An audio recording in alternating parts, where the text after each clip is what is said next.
Good morning, Your Majesties. Welcome back to my YouTube channel. For those of you that are new here, welcome to my YouTube channel and happy Monday. How are you guys doing? Did you guys have a good weekend this weekend? What did you guys do this weekend? Let me know down in the comments. I'd love to know. I just hung out, watched Adam McIntyre, and just chilled.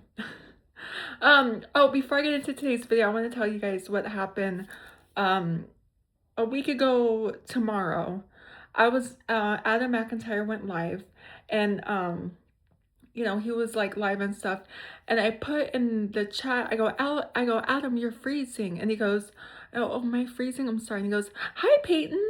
So I just read that Peyton said the chat. I love Peyton. Like, isn't that so sweet that he would say that? Oh my gosh, he's literally the best human ever, and I'm so freaking proud of him for going to VidCon and keeping his head up high. And I'm so proud of him that his servant went good, and that, I'm just so proud of him. So Adam, if you're seeing this, I love you, and I am so freaking proud of you. You're such an icon. At its core, a freaking icon. So anyway, okay, so today's video,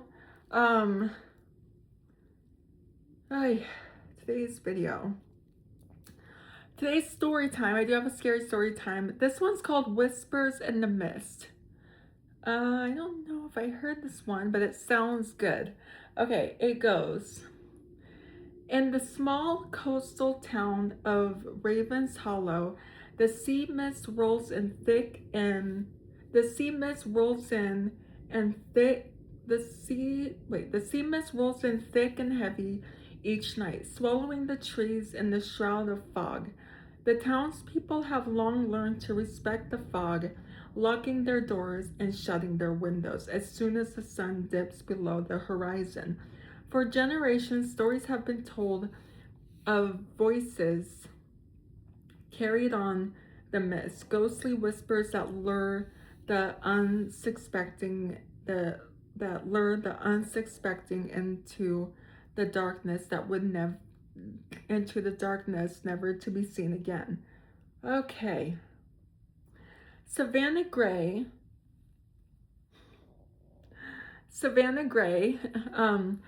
a skeptic and aspiring journalist, arrives in Ravens Hollow to investigate these legends. For an article she's writing on urban myths, confident that the stories are nothing more than superstition. She is determined to uncover the truth behind the mysterious disappearances that have pledged the town for over a century. Savannah checks into the only inn in town, a quaint but worn establishment overlooking the harbor. The innkeeper, a stern woman named Mrs. Widershins, eyes her with suspicion when Savannah mentions her reason for visiting. You do best to leave those stories alone, dear, Mrs. Widershins warns, handing over the room key. The fog doesn't take kindly to outsiders poking their noses where they don't belong. Unteared, Savannah spends her first day exploring the town, interviewing locals who mostly refuse to speak of the fog and the whispers.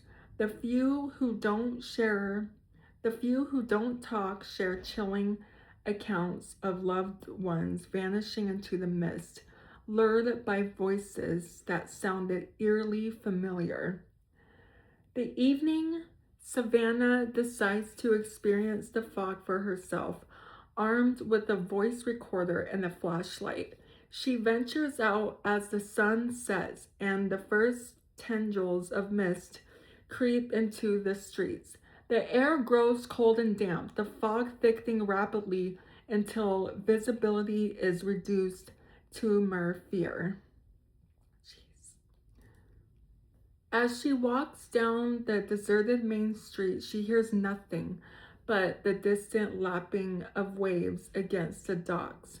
Minutes pass, and Savannah begins to think the tales are indeed just stories meant to scare children. But then, faintly at first, she hears it, a soft, almost imperceptible whisper carried on the damp air. She stops and listens intently. The whispers come again, clearer this time, and to her astonishment, it sounds like her late mother's voice, tender and loving. Savannah, come here, sweetheart. Hell no. Her heart skips a beat. Her mother passed away years ago, and hearing her voice now sends a chill down her spine. She rationalizes it as her mind playing tricks,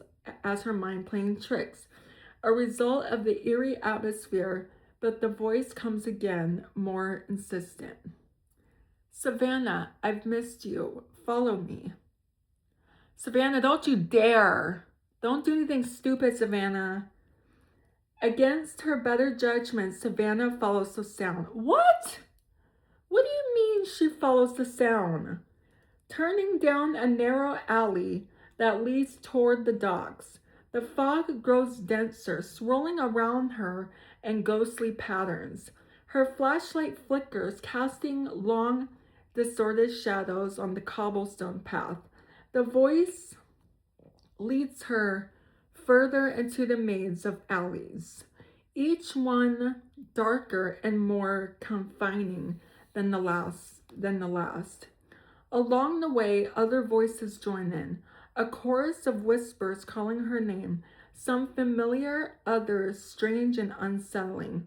The cacophony surrounds her, disorienting and hypnotic. Savannah realizes she's lost.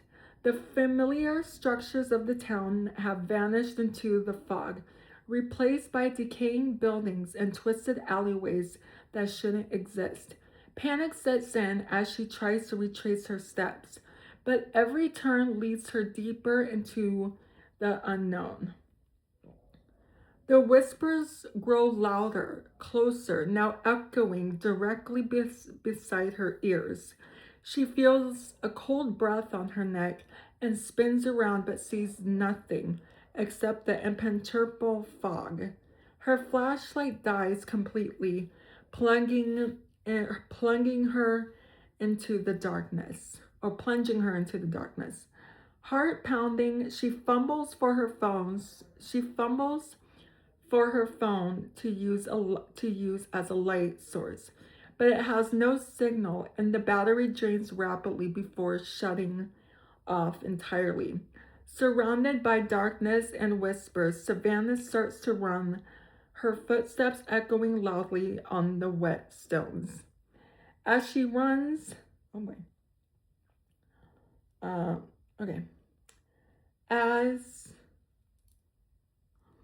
As she runs, shadows materialize in the fog, and distant figures that move alongside her, their forms flickering in and out of existence. One steps directly into her path, and she crashes into it, falling hard onto the ground. Ooh! Looking up, she sees the shadow looming over her, its features becoming clearer, a grotesque, twisted version of her mother's face, eyes hollow and mouth stretched into an unnatural grin. Stay with us, Savannah, it croos, its voice a distorted mockery of her mother's. Join us in the mist. Savannah screams, scrambles backward, only to feel cold, clammy hands grasping at her from all sides. The shadows close in, their faces contorted and nightmarish, voices overlapping in a madding symphony. She mutters all her strength and breaks free, sprinting blindly through the fog. Her lungs burn and her legs ache, but she refuses to stop, driven by sheer terror. Finally, she bursts through a wall, of mist and collapses onto a familiar street illuminated by the warm glow of the street lamps. The fog recoils behind her. Hi, Tashi! The fog recoils behind her, retreating as if repelled by the light. Gasping for breath, Savannah looks around and realizes she's back near the end. The streets are still empty, but the oppressive presence has lifted. She staggers back to her room and locks the door, trembling uncontrollably as the whispers fade into silence. The next morning, the sun shines bright over Ravens Hollow, the town appearing peaceful and idyllic. Savannah, still shaken, decides to leave immediately, abandoning her investigation. She hastily packs her belongings and heads downstairs, where Mrs. Withershins awaits with a knowing look.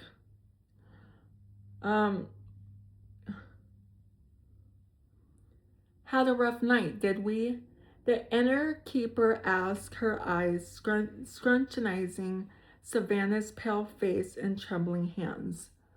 Tashi, what are you doing? Savannah nods silently, too exhausted and frightened to respond. As she drives away from Ravens Hollow, relief washes over her with each mile. She puts between herself and the cursed town. Okay, bye, Tashi. She vows never to return and contemplates giving up her pursuit of the paranormal altogether. That night, safely back in her apartment city, Savannah tries to relax, convincing herself that the horrors she experienced were a mix of overreactive imagination and local hysteria. She prepares for bed, eager to put the nightmare behind her. As she drifts off to sleep, a familiar sound pulls her back into wakefulness, a soft whisper echoing through her bedroom. Savannah, we're still here. Her eyes snap open and sees tendrils of fog seeping in through. Her eyes snap open and sees tendrils of fog seeping through